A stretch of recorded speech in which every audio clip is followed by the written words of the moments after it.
The Adventure of the Three Students.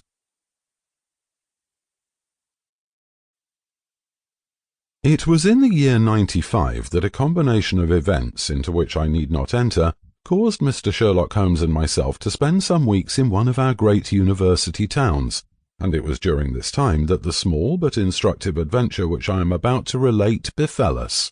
It will be obvious that any details which would help the reader exactly to identify the college or the criminal would be injudicious and offensive. So painful a scandal may well be allowed to die out. With due discretion, the incident itself may, however, be described, since it serves to illustrate some of those qualities for which my friend was remarkable. I will endeavour, in my statement, to avoid such terms as would serve to limit the events to any particular place, or give a clue as to the people concerned.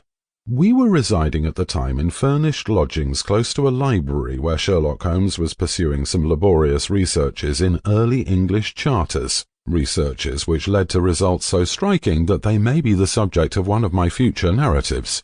Here it was that one evening we received a visit from an acquaintance, Mr. Hilton Soames, tutor and lecturer at the College of St. Luke's. Mr. Soames was a tall, spare man of a nervous and excitable temperament.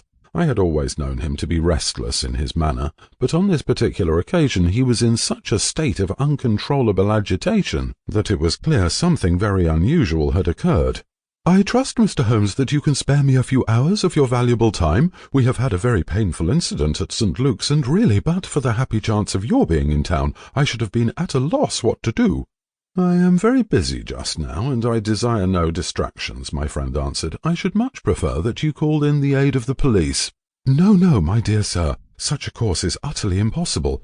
When once the law is evoked, it cannot be stayed again, and this is just one of those cases where, for the credit of the college, it is most essential to avoid scandal. Your discretion is as well known as your powers, and you are the one man in the world who can help me. I beg you, Mr. Holmes, to do what you can."